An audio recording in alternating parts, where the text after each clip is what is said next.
अस्सलामुअलैकुम वरहमतुल्लाहि वबरकातुहू। अजीज तुलबा, एक बार फिर आपका मेरे इस वीडियो में इस्तकबाल है। आज मैं फिर एक नया वीडियो लेकर आपके सामने हाजिर हूँ।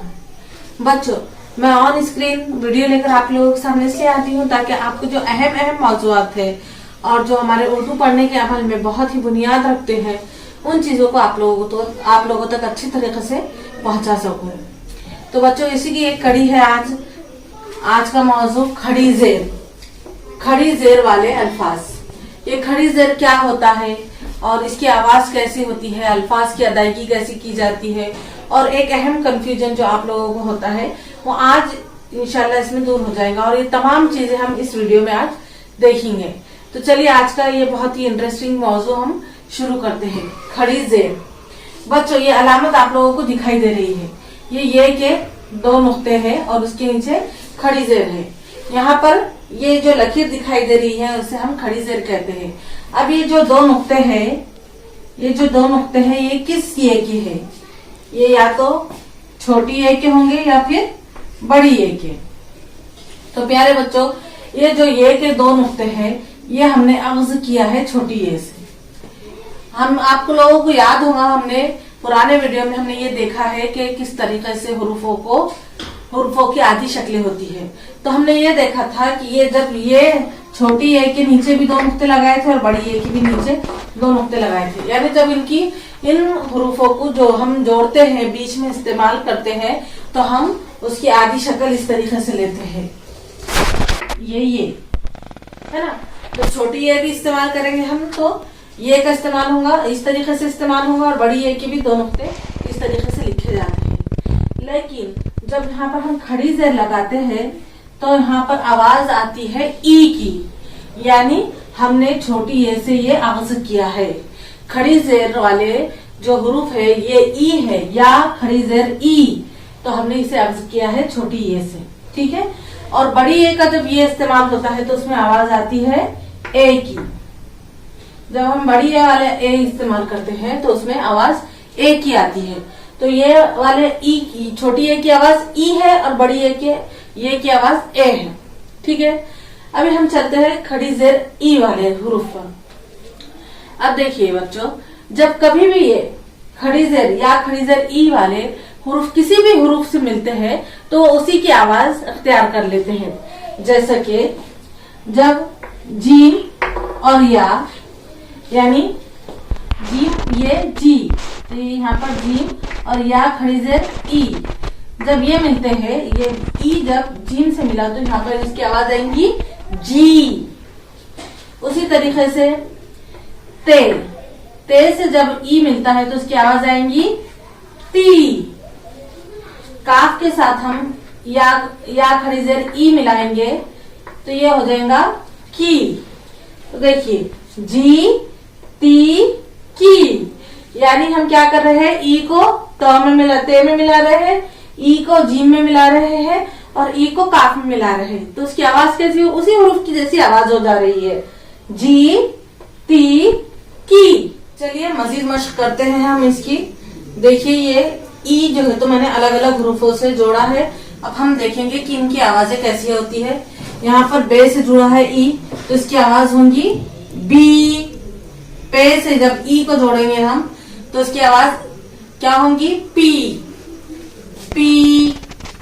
ती। टे से जुड़ने पर आवाज आएंगी टी। देखिए सब जगह पर हमने क्या करे हैं, या खड़ी जेर ई को हमने जोड़ा है, लेकिन जब अलग हुरूफ से मिल रहा है तो कैसी आवाज आ रही है, जी ची सी। शीन से मिलने पर शी।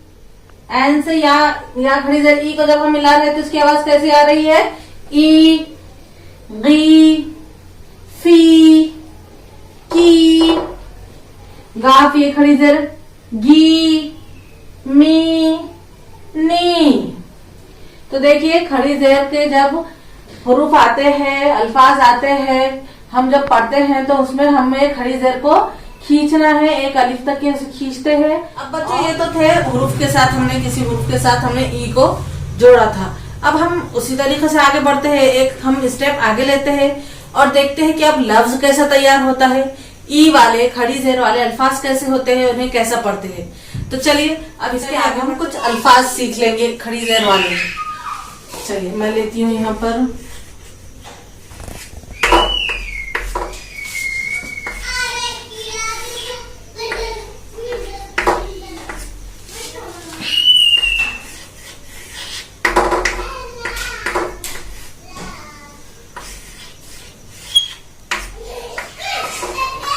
देखिए यहाँ पर हमने कुछ अल्फाज लिखे।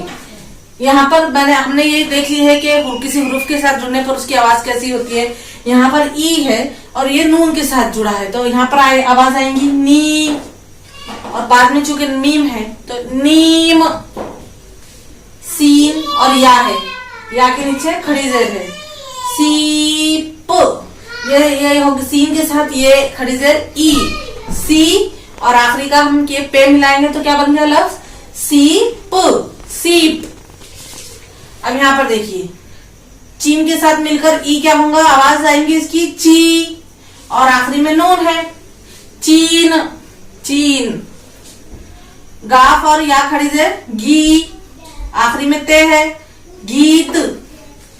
तो देखिए हमने एक छोटी सी चीज सीखी, या खड़ी जेर ई, और उसकी आवाज हमने सीखी है कि इसकी आवाज ई आती है। तो देखिए हमने अल्फाज पढ़ना भी सीख लिया है। किस तरीके से हम अल्फाज पढ़ रहे हैं, नीम, सीप, चीन, गीत। कितनी मजे की चीज है। एक छोटी सी चीज अगर हमें समझ में आ गई तो हम उसकी मदद से उर्दू के बहुत सारे अल्फाज पढ़ सकते हैं, और उर्दू क्या चीज है ये हम समझ सकते हैं। ये जो है खड़ी जेर है, आपकी छोटी जमातें हैं, इसलिए आपकी किताबों में भी और आपके टीचर भी क्या करेंगे, जब भी ये या खड़ी जेर ई आया जहां पर भी इसका इस्तेमाल होगा तो उसके नीचे खड़ी जेर लगाएंगे इस तरीके से, है ना। लेकिन बाज औक़ात जैसे जैसे आप आगे बढ़ते जाएंगे, आपकी क्लासेस बढ़ेंगी, आगे की जमातों में जाएंगे, तो किताबों में बाज औक़ात खड़ी जेर नहीं लगाई जाती या अक्सर नहीं लगाई जाती, लेकिन उसे हमें समझकर पढ़ना होता है। बाज बच्चे क्या करते हैं, कुछ कंफ्यूजन हो जाता है उन्हें। अब फर्ज कीजिए यहाँ पर नीम है, और अगर किताब में आके बड़ी जमात में अगर ये नीम इस तरीके से लिखा है तो क्या अब यहाँ पर उनको यहाँ पर दिखता है कि यहाँ पर तो खड़ी जेर नहीं लगा हुआ है, तो इसलिए उसे बड़ी ए वाली ये जो बड़ी ए होता है उसकी ए की आवाज निकाल लेते हैं, नेम पढ़ देते हैं उसे, है ना, होता है ऐसा। और यहाँ पर सेप है, सीप है, तो उसे अगर यहाँ पर खड़ी जेर ना दिया गया तो सेप पढ़ देते हैं। तो ये गलती ना हो इसके लिए मैंने एक छोटी सी सरगर्मी बनाई है। इंशाल्लाह आपको उसके जरिए से ये कंफ्यूजन आपका दूर हो जाएगा और आप उसे अच्छी तरीके से समझ सकेंगे। तो सरगर्मी कुछ इस तरह है कि मैंने यहाँ पर कुछ अल्फाज लिखे हैं। अब हमें ये तय करना है कि कौन से अल्फाज के नीचे खड़ी जेर लगेंगी और किसके नीचे नहीं लगेंगी, कौन सी आवाज ई आएंगी और कौन सी आवाज ए आएंगी। तो चलिए शुरू करते हैं ये मजेदार सरगर्मी। देखिए यहाँ पर लिखा हुआ है मीठा, और यहाँ पर एक लफ्ज लिखा हुआ है जो कि यहाँ पर भी लिखा हुआ है, दीवार का सेम लफ्ज यहीं पे यहाँ जो लिखा हुआ है यहाँ पर भी। अब मैं यहाँ पर मेरी मुनासिबत से मैं ये पढ़ूंगी कि मीठा तो यहाँ पर केला होना चाहिए। हाँ बराबर ये केला लिखा हुआ है, तो ये लफ्ज है मीठा केला। अब इधर आइए, दीवार का केला, नहीं ये तो कुछ मुनासिब नहीं लग रहा है, दीवार का केला। हाँ अलबत्ता दीवार का कीला होता है, तो यानी यहाँ पर खड़ी जेर है ना। यहाँ पर क्या है, ये खड़ी जेर है, यहाँ पर खड़ी जेर नहीं है, ये कीला लफ्ज है, यानी यहाँ पर खड़ी जेर का इस्तेमाल हुआ है, ई की आवाज आ रही है। और यहाँ पर केला है तो केले में ए की आवाज आ रही है। तो देखिए ना, है ना इंटरेस्टिंग, एक ही लफ्ज है लेकिन आवाजें, उनका तलफ्फुज, उनकी अदायगी अलग अलग है। तो यहाँ पर समझने की चीज है, यहाँ पर यह समझना है हमें कि कुछ कहीं कहीं पर हमें जो है तो ई की आवाज पढ़ना पड़ता है और कुछ अल्फाजों में हमें ए पढ़ना पड़ता है। अब वो कैसे समझे हम कि कहाँ ई पढ़े कहाँ ए पढ़े। तो प्यारे बच्चों, उसमें अल्फाजों को देखना पड़ेगा आपको, जुमले की मुनासिबत से आपको तय करना पड़ेगा कि यहाँ पर ये कौन सा लफ्ज इस्तेमाल किया गया है। जैसे कि यहाँ पर मीठा है तो यकीनन यहाँ पर ये केला होना चाहिए। मीठा कीला हमने सुना है, नहीं, ये तो गैर मुनासिब है, इसकी कोई लिंक नहीं है, इसका कोई कनेक्शन नहीं है। अगर हम यहाँ मीठा कीला कहे तो यकीनन ये क्या है, मीठा केला है, कीला नहीं है। हाँ यहाँ पर जब हम आएंगे दीवार का तो यहाँ पर पढ़ेंगे हम कीला। तो देखिए कितना आसान है, थोड़ी सी यहाँ पर तवज्जो ऐसे है, तवज्जो से समझकर पढ़ना। जब आप इंशाल्लाह आपकी जब बहुत ज्यादा प्रैक्टिस हो जाएंगी इन चीजों की, तब आपको खुद ब खुद ये चीजें समझ में आ जाएंगी। इसके लिए मैं कहती हूँ हमेशा ये प्यारे बच्चों प्रैक्टिस करिए, बहुत सारी प्रैक्टिस करिए उर्दू पढ़ने की, अल्फाजों की, जखीरा करिए इन अल्फाजों का। अब आप लोगों को यही होमवर्क रहेगा आज कि आप लोगों को आपकी दरसी उर्दू की दरसी किताबें निकाल कर पूरे खड़ी जेर वाले अल्फाज ढूंढ कर उसका जखीरा करना होगा।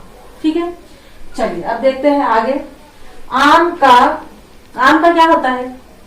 इस तरीके से यहाँ पर ये बीज है लिखा हुआ, आम का बीज, और यहाँ पर लिखा हुआ है आम को बीज। आम का बीज तो सही है, आम का बीज होता है, लेकिन आम को बीज नहीं। हाँ, अलबत्ता यहाँ पर आम को बेच हो सकता है। तो देखिए हमने ये कैसे तय करें? यहाँ पर भी वही लफ्ज लिखा हुआ है, यहाँ पर बीज है, यहाँ पर बीज है, यहाँ पर बीज है, लेकिन आम को बीज ये कोई लफ्ज नहीं है। मुनासिब लफ्जों की मुनासिबत से हम यहाँ पर तय करेंगे। यहाँ पर ये आम को बेच है और यहाँ पर आम का बीज है। देखिए सिर्फ एक खड़ी जेर लगने से कितना फर्क हो जाता है। यहाँ पर आम का बीज हो गया और यहाँ पर आम को बेच हो गया। आम को बेचते हैं ना, तो उस तरीके से आम को बेचना हो गया ये। तो यहाँ पर ये लफ्ज है बेच और यहाँ पर ये बीज, ये बीज है, यहाँ पर खड़ी जेर का इस्तेमाल है, ये आम को बेच है। तो देखिए प्यारे बच्चों, ये एक खड़ी जेर का कमाल है कि उसकी एक खड़ी जेर लगाने से उसका जो है तो पूरा तलफ़ुज़, उसकी पूरी उसका मतलब सब बदल जाता है। तो देखिए ये बहुत अहम चीज है, इसे समझना जरूरी है। अब देखिए यहाँ पर लिखा है चैन की सांस। क्या लिखा है ये? चैन की सांस। हाँ, चैन की सांस होती है जब हमारा कोई काम अच्छे से हो जाता है तो हम क्या करते हैं? चैन की सांस लेते हैं। अब यहाँ पर क्या है? ये चैन का सफर। चैन का सफर भी होता है, लेकिन मशहूर क्या है? चीन का सफर। एक मुल्क का नाम है चीन। तो यहाँ पर ये खड़ी जेर इस्तेमाल करेंगे हम, यहाँ पर चीन का सफर, तो ये सही होगा। यहाँ पर हमने चैन पढ़े वही लफ्ज को, और जब उसके नीचे खड़ी जेर लगा दिए तो हमने उसको पढ़े चीन का सफर। अगर यहाँ पर खड़ी जेर ना भी लगाए तो आपको ये पढ़ना चाहिए उसे चीन का सफर। यहाँ पर अगर खड़ी जेर ना भी लगाए तो आपको आम का बीज पढ़ना चाहिए और उसे आम को बेच। यहाँ पर अगर खड़ी जेर नहीं भी लगता है तो मीठा आपको केला पढ़ना पड़ेगा, और यहाँ पर दीवार का कीला पढ़ना पड़ेगा। ये आपको समझकर अंडरस्टैंडिंग के साथ पढ़ना। तो देखिए यहाँ पर भी वही लफ्ज लिखा हुआ है जो यहाँ पर लिखा हुआ है।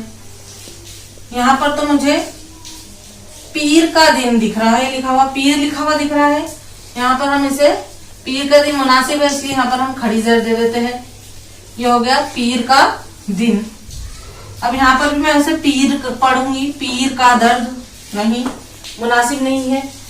ये पैर होगा, अलबत्ता पैर का दर्द, पैर में दर्द होता है तो ये पैर का दर्द हो सकता है। तो देखिए ये जो अल्फाज आ रहे हैं, बाद वाले अल्फाज, लफ्जों के साथ जो अल्फाज आ रहे हैं, उनकी मदद से हम बहुत ही आसानी से तय कर सकते हैं कि ये खड़ी जेर वाले अल्फाज है या ए वाले अल्फाज है। और ये फौरन होना चाहिए, इसमें टाइम नहीं लगना चाहिए। और ये तभी होगा जब आप उसकी मश्क करेंगे, आप बार बार ये अल्फाज पढ़ेंगे। अब यहाँ पर हम इसे पैर का दिन तो नहीं पढ़ सकते। अगर यहाँ पर खड़ी जेर ना भी दिया गया है, अगर स्पर्श करिए यहाँ पर खड़ी जेर नहीं लिखा हुआ है, तो हमें यहाँ पर हम पैर का दिन नहीं पढ़ेंगे, इसे क्या पढ़ेंगे? हम इसे पीर का दिन पढ़ेंगे। और यहाँ पर पैर है, पैर का दर्द है, तो इसे पीर का दर्द पढ़ेंगे क्या? नहीं, यहाँ पर पैर का दर्द पढ़ना होगा।